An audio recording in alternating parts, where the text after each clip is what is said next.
Hola Eugenia, ¿cómo estás? Hola Edgar, buenos días, ¿qué tal? Regresamos. Así es, estamos de vuelta otra vez para platicar. Hay que aprovechar que hay oportunidad. Y pues regresamos con Borges, con su primer libro de poesía. Borges es muy conocido por sus cuentos, por sus ensayos, y aunque tiene poesía y es prolífera, casi no se habla mucho de su poesía. Así es, porque ya casi no se habla de ninguna poesía de nadie, menos de Borges, ¿no?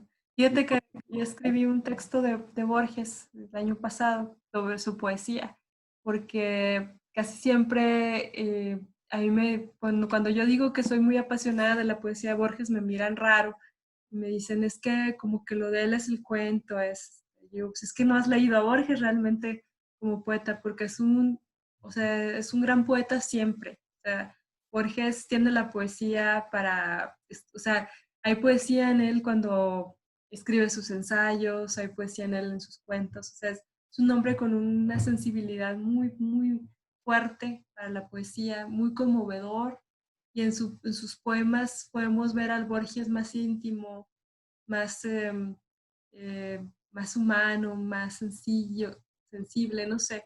Entonces, hay poemas muy fuertes, muy personales. Se puede decir, o me atrevería a decir que Borges primero es poeta, y a Sí, partir de esas imágenes que van saliendo en su poesía, y ahora sí es cuentista, y ahora sí es ensayista. Pero primero sí. sería la poesía. Y Creo que fíjate que es muy dijiste. difícil. ¿Dónde? Ah, dime. Yo te sé que es muy difícil ser un gran cuentista y ser un gran poeta al mismo tiempo, o sea, casi es raro. Generalmente o sea, sí hay muchos autores que son buenos en ambas cosas, pero siempre los grandes cuentistas, o dentro de los grandes cuentistas hay un poeta, ¿no? O al revés. Por ejemplo, Rulfo, dime si no es un poeta, Rulfo, ¿no? Uno de nuestros grandes cuentistas. Elena Garro, ¿no? Que está llena de poesía también. Y pues sí, o sea, Borges tiene esa cualidad y eso que él se consideraba como un poeta, de hecho lo dice en varios poemas, ¿no? O sea, el poeta menor, el poeta menor de la antología. Y hay varios poemas donde hace referencia al mismo, donde se dice como un poeta chico, o sea, él se sentía muy pequeño en comparación de estos grandes autores que leía, principalmente de la épica, ¿no? Antigua y las espadas y todo este universo. Y es curioso porque, por ejemplo, él era muy seguidor de autores como Stevenson, que también tiene unos libros de poesía absolutamente increíbles que nadie conoce. Y yo los conocí gracias a que en una rueda de prensa hace muchos años vino Luis Eduardo Aute a Saltillo. En paz descanse, ¿verdad? Que se lo llevó este año feo también a Luis Eduardo Aute. Y yo le pregunté qué estaba leyendo en este momento, qué poesía le gustaba. Y él me dijo que Stevenson, porque era una poesía para viejos. Y le dije, ah, chis, ¿cómo? Y ya cuando llegué, obviamente llegué a mi casa y puse poemas de Stevenson, me puse a buscarlo, hay canciones, hay un montón de cosas de su poesía. Y es una poesía muy melancólica, con esta reflexión sobre la vida, que esa es Borges. O sea, Borges siempre está, y le dicen que es un poeta libresco, que su poesía es de libros, que es frívolo, pero yo creo que nada más contrario a eso. O sea, obviamente sí es libresco, o sea, es un hombre de libros, su poesía está llena de referencias y cosas, pero no lo hace por frivolidad ni por banalidad, sino que lo hace encaminándose a un golpe final íntimo en el poema que es tremendo, ¿no? O sea, Pues mi visión de Borges es que sea humilde, sino que es noble, pero es noble con las letras, noble con los sueños, noble con las imágenes que él encuentra en sus lecturas, porque antes de ser escritor, él prefería ser lector, leía un chorro.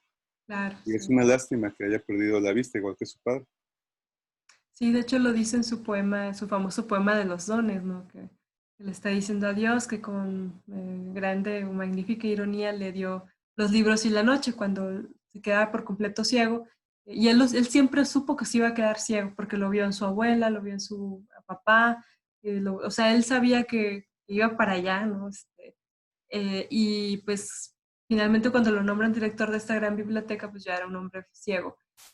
Y que bueno, es también un tema en sus conferencias y Y también es una imagen recurrente que ya está en este libro del que vamos a hablar hoy, que es Fervor de Buenos Aires. 1923. Publica Borges exactamente, siendo un hombre muy joven y que es increíble la madurez poética que tiene, ¿no? Y esa pasión tan genuina para la palabra es maravilloso. O sea, yo creo que yo he leído y releído la obra, la poesía completa de Borges, siempre la estoy leyendo, estoy igual que él ya, más leyendo lo mismo.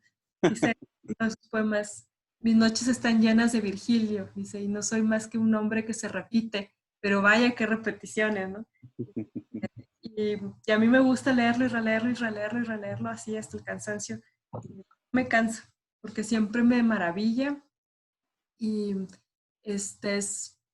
ya se me olvidó que te iba a decir de todo ese rollo. Bueno, pues, yo te podría comentar que pues, leyendo este primer libro de poesía de Borges, inmediatamente encuentro un alma vieja. Inmediatamente hay nostalgia, muy, muy llegadora. Y Sí, pues no es un hombre que está en los 50, en los 60. Es un hasta que en hombre sus 20, en sus 20. Entonces, en sus ya es primeros, ¿ah? sus primeros 20. Los primeros 20 ya es un autor, ya es un poeta que mira para atrás demasiado, le interesa demasiado el pasado, le da tanta nostalgia y un hombre que mira el pasado es un hombre que ha perdido demasiado, que se da cuenta que el presente es algo que va y viene y que ¿No? Y es... que esa es una de sus preocupaciones más grandes, y ya lo dice, ¿no? Es el tiempo. O sea, para él es como el más grande misterio y siempre está tentando el tiempo. O sea, siempre está la circularidad, siempre está el laberinto. O sea, todo esto es porque para él el tiempo no era un reloj lineal y hoy no se acababa a tal hora y mañana empezaba otro día, sino que el tiempo es un misterio. Y por aquí ya empieza a hablar de Heráclito y que dice por ahí, somos la gota de agua de Heráclito. Y yo, ¡ay, qué imagen! ¿Cómo es? Entonces, pues es algo que vamos a encontrar recurrente en su obra. No, Y pues, sí, perdón, inclusive el primer poema se mete a ese tema. claro, sí. Y Es- la muerte y el sueño, como siempre, van de la mano con el tiempo. sí, vamos a leer el primer poema del libro, este, La Recoleta. Está un poquito largo, pero vale la pena para empezar a entrar al libro. Convencidos de caducidad por tantas nobles certidumbres del polvo, nos demoramos y bajamos la voz, entre las lentas filas de panteones, cuya retórica de sobra y de mármol promete o prefigura la deseable dignidad de haber muerto. Bellos son los sepulcros, el desnudo latín y las trabadas fechas fatales, la confusión del mármol y de la flor, y las plazuelas con frescura de patio, y los muchos ayeres de la historia, hoy detenida y única. Equivocamos esa paz con la muerte, y creemos anhelar nuestro fin, y anhelamos el sueño y la indiferencia, vibrante en las espadas y en la pasión, y dormida en la hiedra. Solo la vida existe. El espacio y el tiempo son formas suyas, son instrumentos mágicos del alma, y cuando éstas se apaguen, se apagarán con ellas el espacio, el tiempo y la muerte. Como al cesar la luz, caduca el simulacro de los espejos, que ya la tarde fue apagando. Sombra benigna de los árboles, viento con pájaros que sobre las ramas ondea, alma que se dispersa entre otras almas. Fuera un milagro que alguna vez dejarán de ser, milagro incomprensible, aunque su imaginaria repetición infame con horror nuestros días, aunque su imaginaria repetición infame con horror nuestros días, estas cosas pensé en la Recoleta, en el lugar de mi ceniza. Ya están las imágenes, ya está lo que tú habías mencionado, la repetición, el tiempo, y también una presencia muy fuerte de la muerte, de lo que se va, de lo que viene, de lo que estamos perdiendo día tras día, y las bellas imágenes que siempre él disfrutaba observar. Es que hay algo importante que hay que decir. En esta época, Borges también en su poesía está muy preocupado por descubrir la identidad. Entonces, si nosotros leemos estos primeros cuentos que empieza a escribir, hay un lenguaje muy particular, o sea, un lenguaje muy regional, con muchas palabras como muy argentinas, etcétera, y que unos años después, en sus obras completas, tiene un ensayo donde empieza a preguntarse, bueno, ¿qué existe lo argentino en la literatura? O sea, podemos hablar que hay algo argentino, que hay algo mexicano, etcétera. Entonces, él llega a una conclusión de que no es así, o sea, que tú puedes escribir un cuento intergaláctico, futurista, en un país que no existe, y puede ser más argentino que alguien que está diciendo, oh, la che, que no sé qué. Entonces, hay toda una discusión que hace. Pero en esta etapa él está en esa búsqueda, ¿no? Y de hecho lo dice en el prólogo, porque creo que en el prólogo, no sé si en el de este libro o en el de la antología de los cuentos fantásticos, dice que él no es un hombre de prólogos largos, le gustan los prólogos cortos, y en este prólogo muy corto él dice que ese joven de veintitantos años, 22, 23 años, ya era el señor que ves aquí, ¿no? Algo así, dice de forma muy brillante, dice, he sentido que aquel muchacho que en 1923 lo escribió ya era esencialmente, ¿qué significa esencialmente? El señor que ahora se resigna o corrige. Y luego dice al final, en aquel tiempo buscaba los atardeceres, los arrabales y la desdicha. Ahora las mañanas, el centro y la serenidad. Entonces está como esa intención que él en sus cuentos es como muy evidente, ¿no? De estas palabras, etcétera. Aquí empieza tratando de hablar de un lugar en específico. Por ahí en otro poema más adelante dice que él siempre ha estado en Buenos Aires, o sea, porque luego se va a estudiar a Europa, etc. Pero dice que él nunca ha salido de ahí. De hecho, en otra declaración dice que él nunca ha salido de la biblioteca de sus abuelos, ¿no? De su familia. Siempre ha estado ahí. Entonces, en esta búsqueda por cosas de su lugar, de su tierra, porque regresa con la nostalgia, ¿no? De que se fue a un lugar extraño, etcétera. Y en esta búsqueda empieza a salir el Borges, ¿no? O sea, como que este pretexto de hablar de lugares, de la familia, de gente que quiere, de sitios, empieza a salir como esta preocupación del sueño, del tiempo, de la muerte, del pasado que tú dices, ¿no? Esta melancolía tan fuerte que siempre está en la obra de Borges, ¿no? Y en el texto ese que yo escribí la vez pasada mencionaba que hay un tema muy recurrente en la obra de Borges que por aquí ya está aquí en este libro, que son las cosas que pudieron ser, ¿no? De hecho tiene un poema así, que lo titula en inglés, Las cosas que pudieron ser y no fueron. Y siempre está hablando de ese, y que utiliza como todas estas imágenes de la literatura, la tarde de Jesús en el madero, la tarde de la cicuta, o sea, todas esas cosas que pudieron ser y no fueron. Creo que es también algo que ya empieza a salir en Borges, o sea, hay algo en él que no pudo ser, o sea, y que está ahí en su poesía. Por eso es una de las cosas que más me gusta. Es lo que tú mencionabas, que es muy sensible Borges. Y sí, digo, el espacio es algo que crea una gran profunda presencia en nosotros.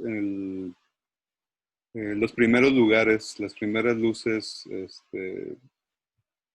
las columnas. Bueno, a nosotros que nos gusta los libros, pues la primera vez que estás en una biblioteca, en tu infancia o en la librería o en las bibliotecas personales de tus familiares y ves los libros o ya sea los jardines, ya sea esas tardes en las que estás en el pórtico de tu abuela.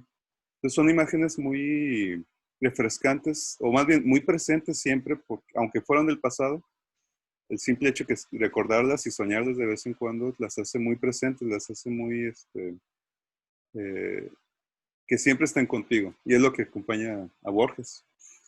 Lo cual me recuerda el siguiente poema. ¿Lo quieres Ah, leer? es un gran poema, sí, es uno de los grandes poemas. Y es el segundo, yo dije, Mugre Borges. Es un libro, el primer poema es brillante y el segundo es demoledor. Se llama El Sur. También tiene Borges un cuento que se llama así. Dice, desde uno de tus patios haber mirado las antiguas estrellas, desde el banco de sombra haber mirado esas luces dispersas que mi ignorancia no ha aprendido a nombrar ni a ordenar en constelaciones, haber sentido el círculo del agua en el secreto aljibe, el olor del jazmín y la madreselva, el silencio del pájaro dormido, el arco del zaguán, la humedad, esas cosas, ¿acaso son el poema? ¿No? A Y mí me encanta. Dime, cuenta. no, te voy a decir que este recurso de la enumeración, ¿no? Es muy de Borges, siempre está enumerando, enumerando, enumerando, y te lleva, y en el último verso pasa el flechazo, ¿no? Rompe. Me gusta que empiece el ritmo, me gustan los primeros 4 versos. Desde uno de tus patios haber mirado las antiguas estrellas, desde el banco de sombras haber mirado esas luces. Me gusta cómo te atrapa. Empieza con un gancho muy fuerte para que te quedes en el poema y luego al final rompe. Esas cosas, ¿acaso son el poema? Para darle una entonación, pero también una fuerza a la idea, a la imagen de lo que de lo que está hablando el poema, de este bello paisaje, estos bellos objetos naturales, el pájaro dormido, el silencio del pájaro dormido, el olor del jazmín, la madreselva, el arco del zaguán, la humedad, este, esas cosas acaso son el poema. Y sí, digo, va con lo que estábamos platicando, de lo que te estaba mencionando, que pues la presencia de los lugares crea una onda presente, perdón la redundancia, una onda presencia en nosotros y nos acompaña siempre.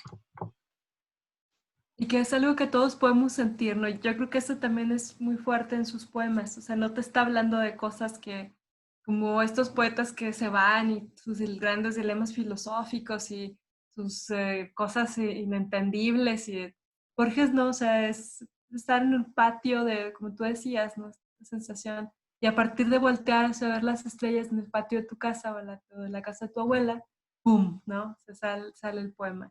Y está la nobleza, cuando dice que mi ignorancia no ha aprendido a nombrar ni a ordenar en constelaciones. No es humildad, bueno, para mí nunca ha sido humildad, es una nobleza a reconocer la importancia del conocimiento y que es demasiado, el conocimiento infinito es imposible de obtener y ya a esta edad ya se está enfrentando a esa situación. Y que No, siempre es así en su vida, fíjate. Hay unas conferencias que hace Piglia sobre Borges y se me quedó muy grabado en uno de los videos que dice que cuando Borges ya estaba viejo y enfermo, ya tenía 80 y tantos años, ya ciego, él le dice a Kodama, oye, consígueme un maestro de árabe. O sea, él quería seguir aprendiendo. Y son cosas que alguien, o sea, no las dice como tú mencionas por falsa modestia, sino son cosas que alguien que se ha enfrentado realmente a la lectura sabe que es su pequeñez. Por ejemplo, él se maravilla ante su propia pequeñez como lector de obras como Las Mil y una Noches. Entonces, toda esta búsqueda que él tiene, o sea, hace que sea consciente de la gran inmensidad que es la literatura y que a la que puedes, eh, pues si acaso tocar, ¿no? Y llegar, pero no la puedes dominar, no puedes tener todo el conocimiento ni toda la poesía. Y él dice en varias entrevistas que así aprendían, que él aprendió, bueno, eso lo dicen en su conferencia sobre la comedia, ¿no? Que aprendió italiano leyendo a Dante, que, o sea, como su curiosidad, ¿no? Él quería leer los poetas románticos alemanes y se agarró un diccionario y empezó ahí hasta que le entendía la musicalidad y todo. Entonces, como que este deseo por saber, no en el sentido soberbio del término, sino con esta idea de abrir más, ¿no? De alcanzar a ver esas constelaciones que él no podía nombrar, de las que habla en el poema, se va metiendo y llega a ser un intelectual tremendo. O sea, la verdad es que hay otro libro de conferencias, no solo el de la poesía de 7 noches, sino es un libro de conferencias sobre poesía que da en una universidad de Estados Unidos y dice unas cosas sobre la metáfora, sobre el ritmo, o sea, cada día es una conferencia y dice unas cosas súper complejas, pero de una manera tan sencilla que parece que te está hablando de lo más cercano del mundo, ¿no? O sea, así es. es que esas son esas son las plantas que están en su jardín. Todas estas ideas todas estas imágenes y todos estos elementos que están dentro de la literatura y del saber en general, la filosofía inclusive, él está enamorado de la filosofía de Berkeley, aunque, aunque a veces aunque a veces la discutía, pero nunca dejó de estar fascinado con la filosofía en general. Y dice, ahorita que has mencionado varias veces lo del jardín, estaba buscando esta imagen que dice Borges. Dice, el jardincito es como un día de fiesta en la pobreza de la tierra. Piensa esas cosas, no es como si tú sales al jardín de tu casa y se te ocurre eso, no piensas. O sea, obviamente no es una ocurrencia, o sea, esto es un trabajo, pero como estos puntos, los aguanes, las macetitas, las estrellas, te va detonando todo, o sea, o le abre la puerta a Borges, ¿no? En las cosas que él puede pensar en eso. Sigamos con otro poema. Me voy a adelantar un poco más en el libro y ya se me perdió. Aquí está. ¿O querías tú leer Jardín? No, yo quería leer otro que se llama Final de Año, pero si Ah, quieres está muy bien. tú primero, como tú El que quieras. tú quieras. Pero empecemos, sigamos con Jardín.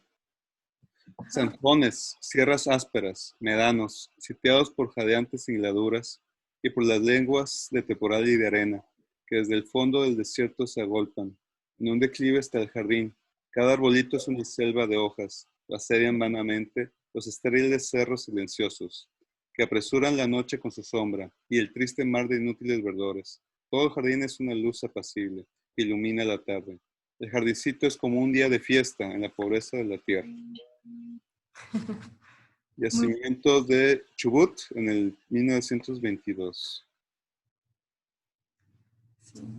Fíjate que ahora estaba leyendo el poema que sigue, que es La inscripción en cualquier sepulcro, y dije, ay, qué padre, ojalá yo pudiera tener así un mausoleo para poner ese poema ahí, pero no me gustan las cosas sustentosas ni nada, o sea, este, ya me van a quemar y esparcir mis cenizas ahí por el centro de Saltillo, no sé qué vayan a hacer, pero qué padre idea, ¿no? Y es un joven, o sea, parece, es como, por ejemplo, yo pienso siempre con el ejemplo de Jaime Sabines cuando escribe este poema de lento, amargo animal, es que es un tópico poético, ¿no? O sea, este de la creación, que dice lento, amargo animal que soy y que he sido, amargo como el nudo de polvo y agua y viento que en la primera generación del hombre pedía a Dios, amargo como ese mineral amargo, sustancial, etcétera. Y tú lo lees, parece que lo está escribiendo un viejo, amargado con la vida y pesado, lo escribió a los 20 años. Entonces, ¿cómo es la poesía? Tiene esta temporalidad de repente, o en algunos poemas con esa chispa temporal, lo puede escribir un huerco como este Borges, que era un chavito, y ya está pensando en su epitafio, ¿no? Con esa solemnidad y no es una solemnidad precoz como la de Salvador Elizondo, ¿no? Que está tonteando todo el tiempo, o sea, que está jugando con la solemnidad y sangroneando y en su biografía precoz pues es una sátira, ¿no? Borges no, o sea, es muy él y tiene estas como fortaleza madura, ¿no? En esos temas. Pues es que podemos decir que el gran amante o la gran amante de Borges son las imágenes poéticas y cada poema es una imagen. Es muy Y, en eso. ¿eh?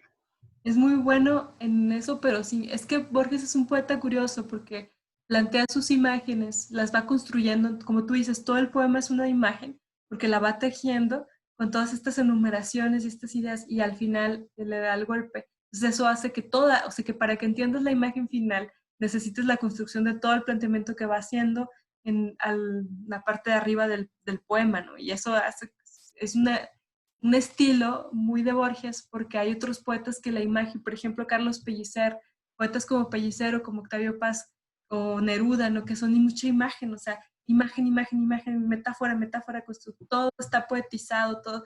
Y acá es otra forma de poesía, ¿no? O sea, no es una poesía que te abrume con este lenguaje preciosista, ¿no? Como el de López Velarde, como estos grandes poetas, sino que Borges se va a los recovecos del lenguaje con un lenguaje elegante, literario, pero no tan rebuscado, o sea, con cierta coloquialidad, y hace el poema. Por eso a mí me conmueve mucho, ¿no? O sea, que con las palabras más sencillas haga cosas grandiosas, y esa es la poesía, o sea, mucha gente piensa que la poesía tiene que ser lo más engarigoleado, y no, o sea, si bien no es una poesía tan sobria como la de Vilarín o otros poetas que se sostienen en la pura sobriedad de la palabra, Borges tiene un encanto muy lindo y muy fuerte, o sea, muy poderoso para ir haciendo como tú dices, poema imagen, todos los planteamientos. Bueno, pues, por ejemplo, los poetas que mencionan, Neruda, Pellicer y Paz, pues sí, son imágenes tras imágenes tras imágenes. Es como un río. O el poema más que nada es abierto, te va llevando a lugares cada vez más abiertos, más imágenes o paisajes más, que en lugar de que te hagan regresar, te hagan abrir el camino hasta que al final ya ahora sí no sabes dónde quedaste y si sabes, tal vez solamente regresaste.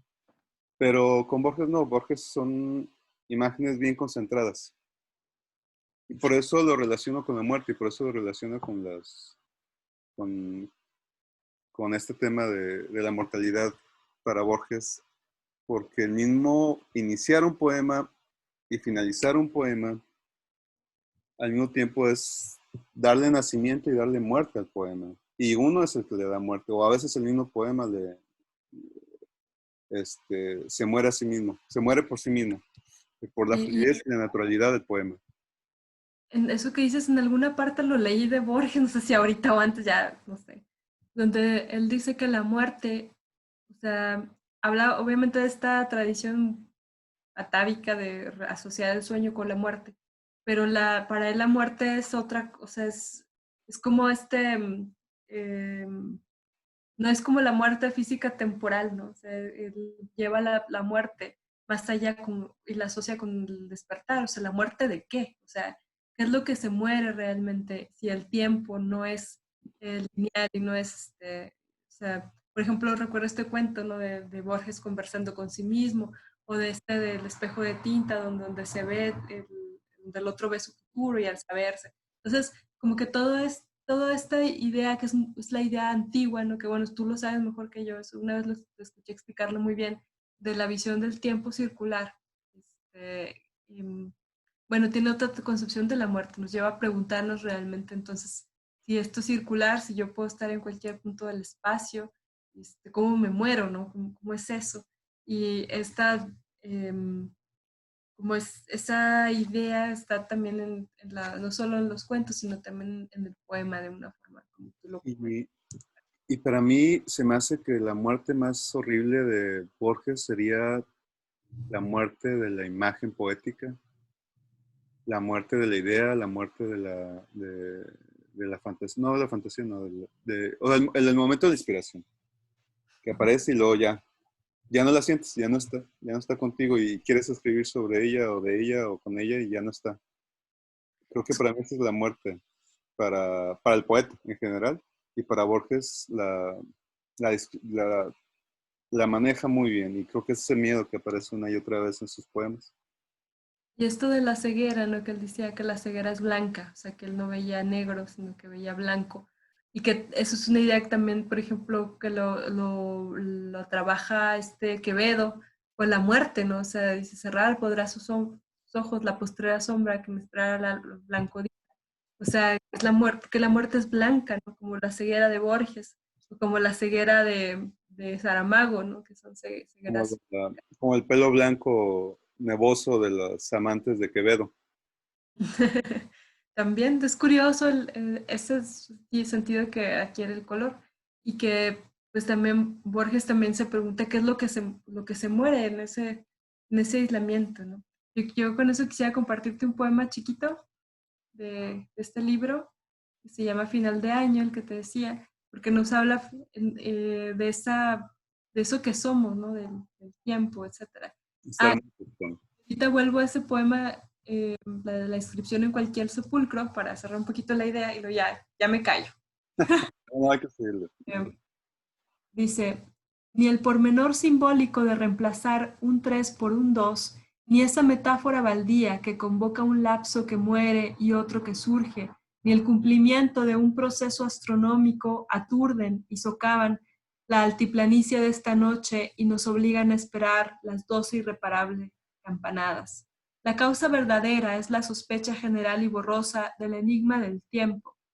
Es el asombro ante el milagro de que a despecho de infinitos azares, de que a despecho de que somos las gotas del río de Heráclito, perdure algo en nosotros, inmóvil, algo que no encontró lo que buscaba. O sea, volvemos a eso que no pudo ser y que está ahí y que va a perdurar incluso con la ruptura del tiempo. Y en este otro poema de la inscripción, no sé si leerlo todo o leer solo al final, o sea, está hablando obviamente, un epitafio, ¿no? Dice, lo esencial de la vida fenecida, la trémula esperanza, el milagro implacable del dolor y el asombro del goce siempre perdurará.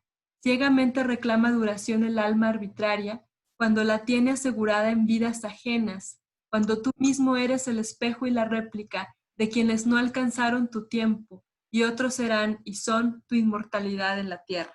Entonces, esa es la forma de perdurar que habla Borges. ¿Cómo trasciende la muerte? O sea, entendiendo que tú eres, como dice aquí, el espejo y la réplica de los que no llegaron hacia ti. O sea, tú eres los otros del pasado y los del futuro serán tú. O sea, nos lleva a un juego de espejos laberíntico, ¿no? Como le gustaba a Borges, con esta idea de la otredad, de la circularidad y de que existimos en el otro, ¿no? Como el poema este de John Donne, de por quién doblan las campanas, pues doblan por ti, porque cuando uno se muere, como todos estamos conectados, la muerte de un hombre nos afecta a todos, nos llama a todos. Esa es una idea también muy fuerte.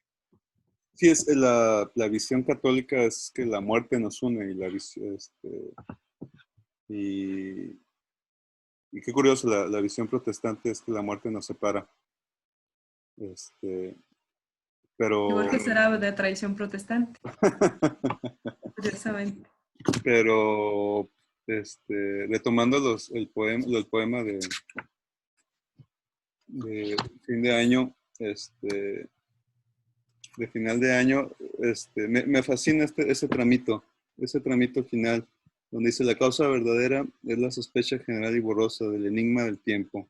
Al final de cuentas no es ni la fama, ni el dinero, no es lo material, es lo que somos, es lo esencial, es lo que está presente siempre y nunca vemos, y nunca podemos observar, nunca podemos entender. Y esa es la fascinación por el infinito que se presenta varias veces en los cuentos de Borges.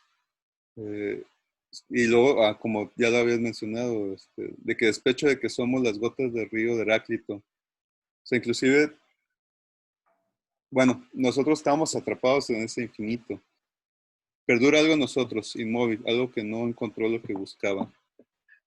Y pues ese miedo también será, bueno, si estamos atrapados en el destino y luego al final de cuentas no nos encontramos con algo, con ese destino, qué peor, qué peor vida sería para Borges en este momento, ¿no? Bueno, en este poema. Uh-huh. Sí, eso es y algo que vemos también en todos estos cuentos de las ruinas circulares, la biblioteca, ¿cómo se llama el cuento este? La biblioteca de Babel, o la lotería, ya no sé, traigo las neuronas revueltas. O sea, ese libro me gusta mucho. Y cómo está también esta idea de, mm, de las cosas que son inalcanzables, ¿no? Como esta biblioteca que no tiene fin, que nunca vas a poder conocer. Entonces, son como cosas muy abstractas que te llevan a pensar de otra manera, ¿no? Y esta de las ruinas circulares, ¿no? Esta idea de que lo que sueñas existe, ¿no? Toma existencia. Sí, Él pues es muy padre. es que la otredad en el pasado es algo que da mucha nostalgia. O sea, somos todos nuestros padres, todos nuestros abuelos, todos nuestros bisabuelos, el pueblo que fue y que ya murió, ya desapareció, nadie se acuerda de ellos. Y el mirar al pasado es algo que da desolación, nos hace sentir más solos por ese hecho. Y nos hace también sentir más solos porque en el futuro nadie nos va a recordar. Y aunque si es que tenemos descendencia, ahí están, podemos estar presentes. Ni siquiera recordamos quiénes son nuestros bisabuelos, ni siquiera conocimos bien a nuestros abuelos, solo partes de ellos, no en su totalidad. inclusive a los padres. Entonces es como, es cuando se dice que todo gran logro de la humanidad tiene miles de fracasos atrás y es un gran, son miles de muertes, miles de ideas, miles de situaciones y complejidades humanas que nunca llegamos a entender o abarcar. Es otro infinito. Son infinitos entre infinitos. Y Como es decía fascinante, Sinuel egipcio.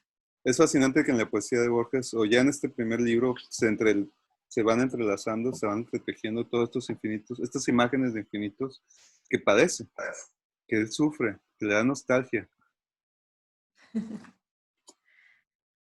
Sí, es una, como diría Villaurrutia, una nostalgia de la muerte, o sea, una nostalgia de lo que no se ha vivido. Cuando él se va a New Haven a estudiar, se enferma, él le escribe una carta a su amigo Salvador Novo y le dice que tiene la enfermedad de la nostalgia, o sea, que tiene nostalgia de aquello, de lo que nos, o sea, de lo que no tiene o de lo que no ha tenido, ¿no? Y que es una cosa muy difícil de explicar y por eso escribe esa serie de poemas de nostalgia de la muerte, que es un verso de Novalis, este, pero bueno, toma otro sentido. Y sí, Borges tiene como esa nostalgia de lo que no pudo ser, de lo que vio también, ¿no? De ver como su pasado, ¿no? Cuando por ahí hay una historia muy conmovedora, ¿no? Cuando muere su padre, etcétera. Entonces es como son como una serie de cosas que recaen en él, ¿no? Que hereda espiritualmente. Por eso también la preocupación de hablar de quién soy, ¿no? Tiene aquí varios poemas sobre algún ancestro ahí malandro y perdido y heroico, etcétera. O sea, de quién soy yo, de dónde vienen estas energías o esta maldición de las cosas, ¿no? Pues bueno, es un personaje y que es un libro. Yo pienso que ahora que lo estaba leyendo, ¿No? es nuevo, que es un título muy atinado, ¿no? Fervor de Buenos Aires, porque finalmente él regresa, luego de, dicen que solo sabes o reafirmas quién eres cuando estás en otro lugar, lejano, con tradiciones, con otra lengua. Creo que él se va a Ginebra y regresa y pues obviamente siente como todas estas cosas están vivas y que ahora toman otro sentido. ¿Quién es él? ¿Quién es su casa? ¿Quiénes son sus familiares? ¿De dónde viene? ¿Qué significa Buenos Aires, ¿no? Para él? O sea, ¿qué significa? ¿Qué cosas podemos decir que son de ahí? Yo creo que es la pregunta con la que regresa, ¿no? ¿Qué es lo? Yo soy argentino porque sabemos que pues, él hablaba inglés porque su abuela, sus abuelos eran ingleses y pues ella lo cuidaba y le contaba cuentos, etcétera. Y que hace, pues bueno, traduce a Oscar Wilde siendo un niño, etcétera. Entonces ya es alguien que tiene como todas estas, es consciente, ¿no? De todo eso. Y bueno, aparte también, como que mencionabas este, de lo de Buenos Aires, este fervor, es, este, es también perderse entre las calles. Y es algo que ya no se da mucho. Ya en la actualidad con estas ciudades hechas para los carros más que nada, para los automóviles. Antes es más común encontrar poemas donde la caminata es parte importante. Inclusive Heidegger le dedica poesía a la caminata o el perderse un poquito en la pradera, entre los árboles, de los bosques negros que hay allá en Alemania. Y me motiva a acercarme a leer este poema de Caminata. Sí, ¿Me acompañas? sí, adelante. Vamos a leerlo.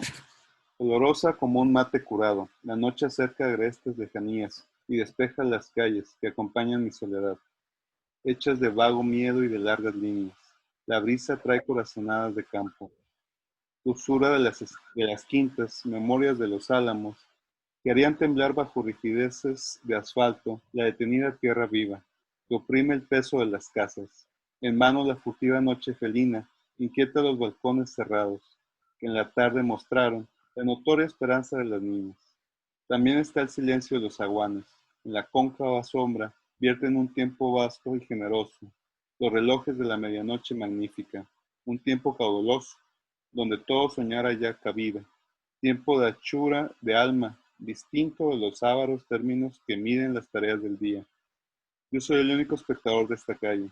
Si dejara de verla se moriría. Advierto un largo paredón erizado de una agresión de aristas y un farol amarillo que aventura su indecisión de luz. También advierto estrellas vacilantes, grandiosas y vivas, como el plumaje oscuro de un ángel, cuyas alas tapan el día. La noche pierde las mediocres calles. Wow, qué padres imágenes. De hecho, aquí las tengo subrayadas. Como el paisaje oscuro de un ángel cuyas alas tapan el día. O esto de yo soy el único espectador de esta calle, si dejara de verla se moriría. Eso me recordó un poema que tú leíste una vez de Octavio Paz, que se llama así La calle. Sí, hay un poema que se relaciona, qué curioso, y tú hice un artículo sobre, este, es que este poema, por eso me acordé, porque ahí Octavio Paz también le encantaba caminar, entonces hay muchas imágenes que aparecen y reaparecen con el. En Piedra de Sol también, ¿no? Que es un poema que va caminando. Sí, mientras que bueno, hablemos de tantito de Paz. Sí, aparecen imágenes, pero porque es este andar, este caminar, este paseo, es una costumbre muy, muy de paz, muy paseano. Y que también tiene una referencia a T.S. Eliot, a la Tierra Baldía, cuando va evocando, o sea, en el caso de Paz, o sea, empieza un sauce de cristal, un chopo de agua, o sea, describiendo que es una fuente que está ahí, algo que está viendo, y luego ya empieza, ¡fum!, te manda a la memoria, ¿no? O sea, te sitúa en otro tiempo, en otro espacio, ¿no? Algo que fue como muy novedoso cuando lo hace T.S. Eliot en este poema de Largo Aliento. Y es que perdón, sí, es que hay un ritmo en la caminata, hay un ritmo en el andar y estar a la expectativa de algo que aparezca en la esquina, a la expectativa de estar viendo un objeto que se va haciendo cada vez más grande mientras que nos acercamos, a la expectativa de que algo se descubra atrás de un árbol, o cómo mirar para atrás y cómo se va alejando lo que ya acabamos de visitar.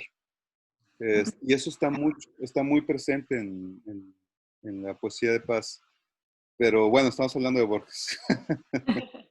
Bueno, ese es inevitable por ahí. Hay una conversación que tiene Borges y Paz, donde, bueno, y el colado de Salvador Elizondo, y le está hablando de Walt Whitman, ¿no? Ya es que Borges tradujo Hojas de Hierba, y le dicen, ay, como que en esa época Whitman ya había pasado así como de o sea, había conquistado a los poetas como Rubén Darío, estos primeros autores que hablaban de él. Y le dicen, pero es que sonaba muy feo y que no sé qué, y Borges defendiendo, dijo, pero escucha la imagen. Y sí, o sea, de hecho la traducción que hace Borges es de las más importantes de Walt Whitman. Y por aquí tiene un verso tan hermoso que dice, Walt Whitman, tu nombre es el universo, o algo así dice. Y yo, wow, gracias Borges. Que Walt Whitman tiene unas imágenes Lo muy dice, pero... aquí está, pues en el último. universales. Fíjate, hablando de las cosas que pudieron ser, el último poema del libro se llama Líneas que pude haber escrito y perdido, hacia 1922. Y aquí viene la imagen de dice Walt Whitman, cuyo nombre es el universo. Léele completo el poema, dale. Dice, como no quiero, ¿verdad? Líneas que pude haber escrito y perdido hacia 1922. Silenciosas batallas del ocaso, en arrabales últimos, siempre antiguas derrotas de una guerra en el cielo, albas ruinosas que no llegan desde el fondo desierto del espacio como desde el fondo del tiempo, negros jardines de la lluvia, una esfinge en un libro que yo tenía miedo de abrir y cuya imagen vuelve en los sueños, la corrupción y el eco que seremos, la luna sobre el mármol, árboles que se elevan y perduran como divinidades tranquilas, la mutua noche y la esperada tarde, cual Whitman, cuyo nombre es el universo, la espada valerosa de un rey en el silencioso lecho de un río, los sajones, los árabes y los godos, que sin saberlo me engendraron. ¿Soy yo esas cosas y las otras, o son llaves secretas y arduas álgebras de lo que no sabremos nunca? Se pregunta. Te digo, el elemento de la ceguera ante el conocimiento, ante la infinitud del saber, le afecta demasiado. Sí, pues sí. Está muy Y es que presente. también le preguntan de que cómo le afecta la ceguera, ¿no? Y él dice que pues lo aísla, que ya no puede leer, o sea, ya esa relación con el libro que uno tiene, que lo agarras, lo ojeas, y fue el ojear, el cerrar, el abrirlo y de repente quedarte en algo que te llamó la atención, dijo, son cosas que ya no puedo tener, ¿no? Es que la relación del libro es muy íntima, porque eres tú con él. Te enfrentas ante él y la lectura de él también es enfrentarte con tu imaginación y tu inspiración inclusive. Yo leo Sí. algo y se me está ocurriendo 3, 4, 5 cosas con las cuales me estoy, que ya están ahí guardadas y el libro saca la luz, las enfrenta. Entonces la relación individuo-libro es demasiado íntima y demasiado más cercana inclusive que la madre, más cercana que el padre, inclusive que el amante. Sí, es una cosa muy particular y más en una persona como Borges, ¿no? Que siempre fue apasionado de la literatura desde chico, que quizá no era alguien que supiera como mucho de las cosas como que estaban pasando y todo, sino que estaba él metido en su biblioteca, imaginando, imaginando, imaginando, imaginando.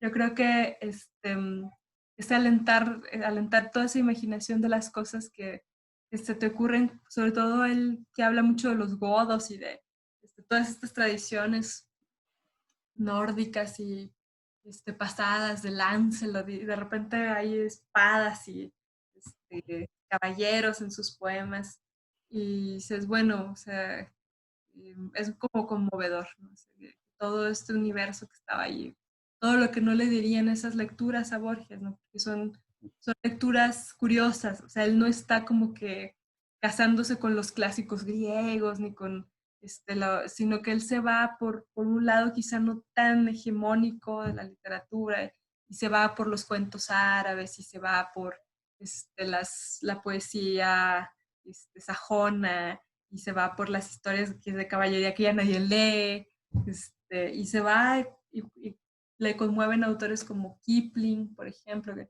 a mí me gusta mucho por ahí, no sé dónde está, la verdad es que ya no he encontrado ningún libro de nada, tengo un desorden, pero sí cuentos memorables según Borges, y dice él que de hecho ya tengo años, no lo haya prestado, que miedo, pero dice ahí que el cuento, hay un cuento de Kipling que se llama El relato más hermoso del mundo, y Borges lo pone como de sus cuentos principales, y es un cuento que habla de esta idea de la India, de la reencarnación, y de todas esas ondas.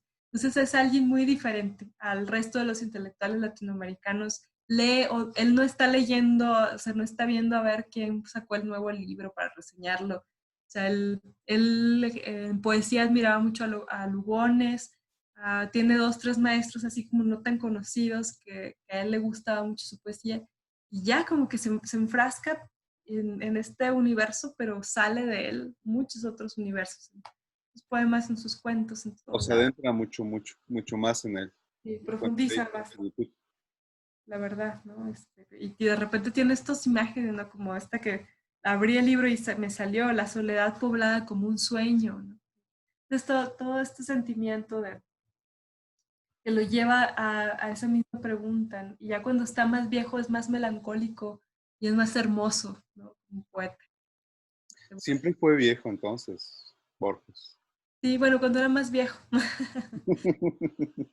Sí, es un escritor que escribe así, o sea, no está escribiendo las tonteras de un joven, aunque incluso sus poemas de amor también los están en cualquier etapa, ¿no? Si tú abres, en este poema, en este libro hay poemas amorosos, ¿no? Que hablan de la hermosura, etcétera, pero lees también sus poemas ya entrado en años, tiene unos poemas de amor muy tremendos.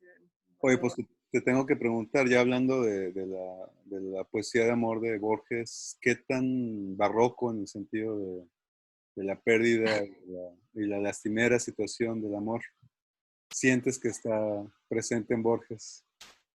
Fíjate que yo no lo siento tan barroco para hablar del amor, o sea, yo lo siento absolutamente sincero, no da vueltas, yo creo que tiene muy claro lo que quiere decir y lo dice, es muy fuerte, muy amoroso, muy poeta, ¿no? Y creo que entiende muy bien la función del poema en sí mismo y en estas obras poéticas, si bien en los cuentos de repente aparece él, pero es muy clara que su intención es otra, ¿no? En su poesía sí se deja ver, o sea, sí es el Borges. Por ejemplo, este poema que yo siempre, que ya tengo aburrido a todo el mundo, que siempre lo cito, este poema de las cosas que pudieron ser, termina diciendo, está enumerando tarde de Elena, que la cicuta, que no sé qué, y así, y al final dice, el hijo que no tuve. Entonces, te parte el alma y con esa frase tan directa y que le da sentido a todo el planteamiento poético, porque está hablando del ave fénix que se aparece en dos lugares al mismo tiempo, de no sé qué, de los godos, de Eda, y te lleva, ¿no? Y ahí estás, ay, sí, y de repente, pum, el hijo que no tuve, y te estremece, ¿no? Entonces, pienso que Borges no se esconde, yo creo que ningún buen poeta se escondería en la poesía, no son claros, son transparentes, su ¿No? amor tan amorosa. Eso lo hace tanto por el hecho de que hace referencias y le fascina la literatura de otros tiempos y de otros lugares para expandir la imaginación. Lo hace más allá de moderno, lo hace único, lo hace muy auténtico.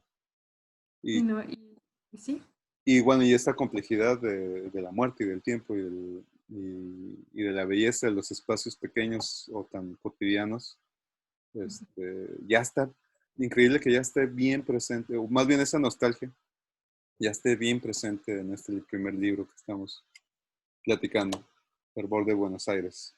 así es, ya está. Por ejemplo, ahorita lo ojeas y en sus últimos poemas vuelve a salir Heráclito y vuelve a salir Buenos Aires y vuelve, o sea, ya estos tópicos que son como elementos claves ya los tiene. Y él lo sabe porque lo dice, ¿no? Él mismo lo dice, dice, aquí ya estoy yo. Este poema que era de un joven Borges, ya es Borges, ¿no? Ya soy yo, ya es lo que soy, ya es lo que quiero, lo que vine a decir. Y eso es muy fuerte. Y también esa capacidad de reconocerse. Es muy difícil, ¿no? Casi todos los poetas se denostan de joven. Ay, no, qué vergüenza. Ay, estaban muy inmaduros. Y Borges dice, pues sí, era un joven que tenía otras búsquedas y otras intenciones. Ya corregí estos poemas y todo, pero ya era yo. O sea, soy yo. Esto es lo que vi. Y eso es también muy valioso, muy conmovedor, una gran lección, ¿no? De él. Y de repente es tan amoroso y tan romántico como este famoso verso, no recuerdo muy bien cómo es, que tu ausencia es la medida de mi tiempo, como dice el verso. Ahorita lo busco, pero bueno, o sea, va generando todas estas cosas que lo van a llevar pues al reconocimiento, pero que realmente cuando uno se mete en su poesía, a mí me da mucho sentimiento. O sea, es una poesía que me conmueve, que la siento muy cercana, muy cercana. O sea, yo sí soy capaz de pensar en el señor que está ahí en su biblioteca pensando con melancolía o con nostalgia y escribiendo sus poemas con emoción. Yo sí lo logro, allá me puse muy cursia, pero yo sí lo logro ver así. O sea, dejo de ver al Borges inalcanzable, al Borges líder del canon de la poesía, bueno, del cuento, etcétera. Ya no veo eso. O sea, aquí veo un hombre con un amor increíble por la poesía y que habla de su dolor a través de la belleza que nos puede brindar la palabra. Entonces, por eso estoy enamorada de Borges, especialmente del Borges poeta, y le agradezco que se haya dado, que nos haya dejado esa lección de sinceridad, eh,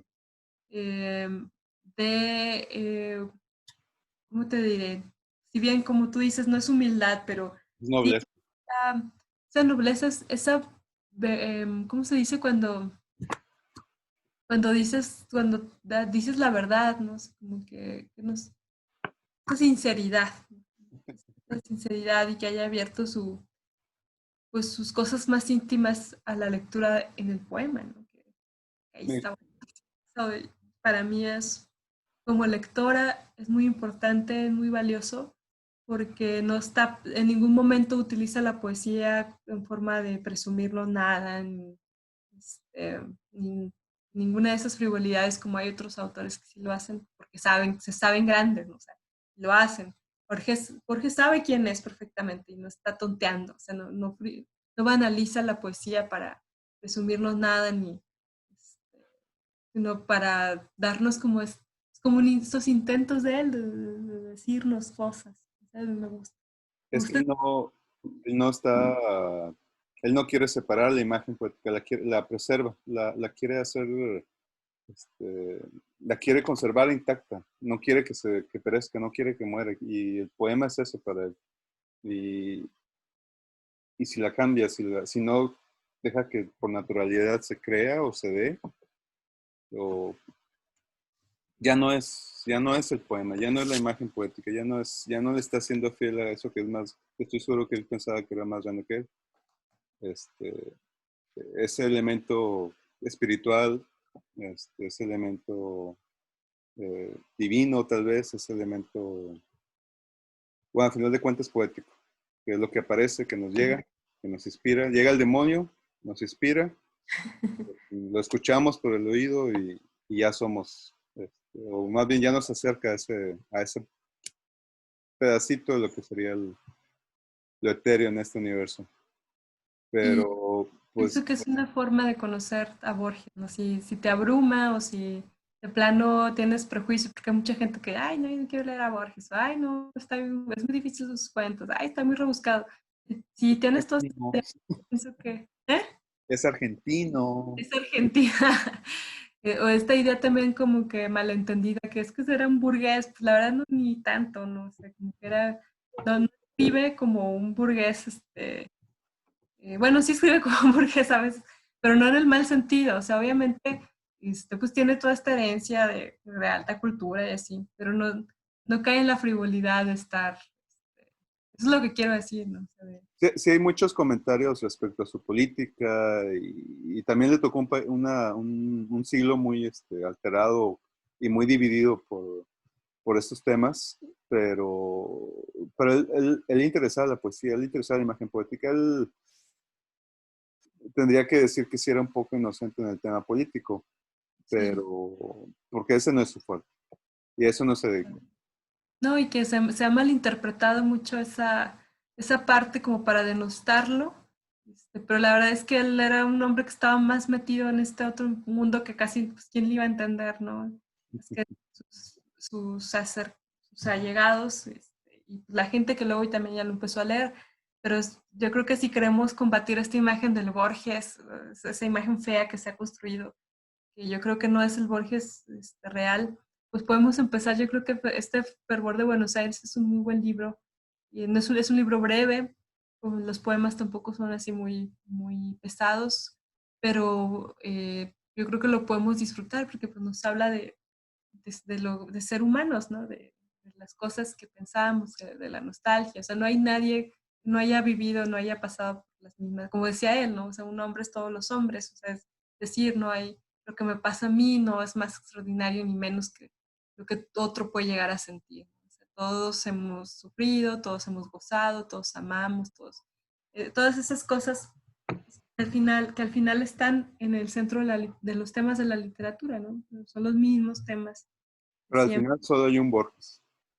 Sí. Bueno, hay varios, yo digo que sí hay varios Borges, todos buenos, pero sí es uno solo, o sea, sí, estos, como él dice en su cuento, el jardín de los senderos que se bifurcan, pero llegan a irlos, de todos estos laberintos vamos a encontrar a este mismo hombre, ¿no? Al hombre que tiene estas lecturas, al hombre que piensa esto del tiempo, al hombre poeta, etcétera, el gran intelectual, que no está sangroneando en el pedestal de, oh, soy el intelectual, sino que está compartiendo lo que sabe de una forma que parece que, digo, y el primer libro que yo leí de Borges fue Siete Noches, era adolescente, yo no sé ni qué onda, Mm. pero me lo encargaron de tarea leer esto del budismo, Y yo quedé absolutamente asombrada, dije, wow.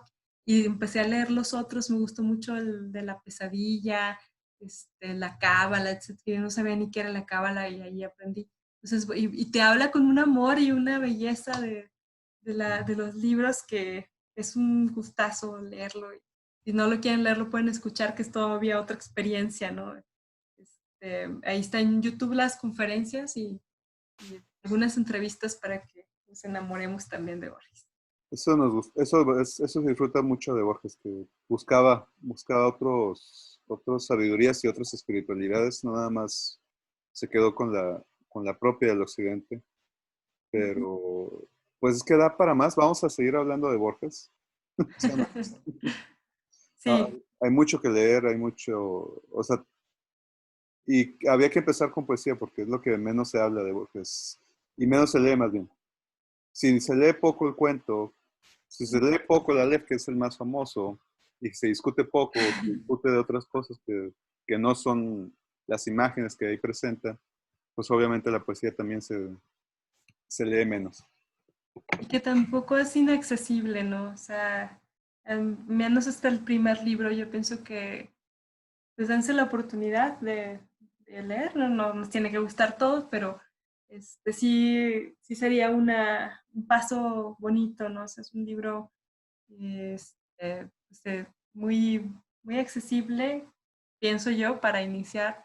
O si no pueden, si no les pega la poesía, pues están las conferencias, están los cuentos, hay mucho. Hay otra forma de iniciarse que creo yo que es importante y que me ha llevado a mí a varios autores así, son las entrevistas. Porque he leído o veo entrevistas con tal autor y, ay, no lo he leído, a ver, déjame. Entonces, hay muchas formas y no solo la literatura no solo es leer, sino también es escuchar, es aprender. Y en las conferencias de Borges, hay por ahí un libro que está en la biblioteca de la universidad, que son entrevistas que le hacen a Borges en un programa de radio. Y Ah, también es rarísimo, ¿no? Entonces hay muchas maneras de entrar a su obra, solo este, las convencionales, ¿no? Ya estamos en el siglo XXI, la literatura ya debemos entenderla de otra forma, más abierta. deberíamos, pero todavía no. Está olvidando, por eso estamos aquí, para que no se nos vaya. A ver, espérame un segundo. Sí. ¿Cuál libro No, tienes no ahí? encontré. No, es que estaba buscando ese libro de conferencias de Borges, pero no lo encontré. Ahí está en internet, se llama Siete Noches, o la pueden buscar también en YouTube, que están algunas, creo que están todas las conferencias por él, o sea, están algunas en video y otras en audio. El de la poesía es hermosa, o sea, esa conferencia es preciosa. ¿En qué universidad? Fue en Estados Unidos, que yo Ay, recuerdo. no me acuerdo. Es que de hecho Borges empezó a ser muy famoso por eso, Dice que era un hombre muy tímido, que la verdad era, al principio le causaba terror y pánico, y ya después lo fue trabajando, pero se hizo muy famoso por esas conferencias que dio, y lo invitaron a todo el mundo y dio conferencias de muchas cosas, y afortunadamente algunas se quedaron en el libro. Entonces yo recomiendo, a mí me gusta mucho ese Siete Noches porque pueden leer, por ejemplo, lo de las pesadillas, ¿no? Lo que pensaba él, la ceguera, qué o sea, no solo de temas literarios, vaya, o sea, la cábala, el oriente, y en los otros, pues ya sí es de poesía, que es un libro bellísimo, no me acuerdo cómo se llama, pero son conferencias, puras conferencias de poesía, donde nos dice Borges y nos da unos ejemplos, pero híjole, que hace que las cosas más difíciles de la poesía las veas así como el agua. No sé qué cualidad tendría él para hacer eso. Para colmos de esos autores que por tantas referencias y por tantas lecturas que tienen, nos invitan, ¿no? O nos emociona nada más leerlo a él, leer también lo que él ha leído y que habla y menciona. Sí, sí, sí, definitivamente es muy, muy valioso Es de los grandes de autores. Borges por hacer eso. Sí, y es una habilidad que no muchos autores tienen, ¿no? Y no es tan, como tú dices, si se empieza con este libro o con algunos cuentos, pues no es complicado, ¿no? No busca hacer algo totalmente complejo, sino que nos podemos acercar fácilmente a él. No es Neruda, no es Paz, pero pues muchas gracias, Eugenia. Gracias Estuvo a muy ti, padre Edgar. esta Me plática de Borges. encantó que eligieras ese libro. Es que yo sé que te gusta mucho y vamos a seguir hablando de Borges. Y de Borges hay bastante, Así es. bastante. Ya, esta plática fue la demostración de eso. Pero bueno, pues muchas gracias, Eugenia. Ha Nos sido como vemos, siempre un Edgar. placer. Y pues sigamos leyendo literatura y poesía. Nos vemos. Así es. Hasta la próxima.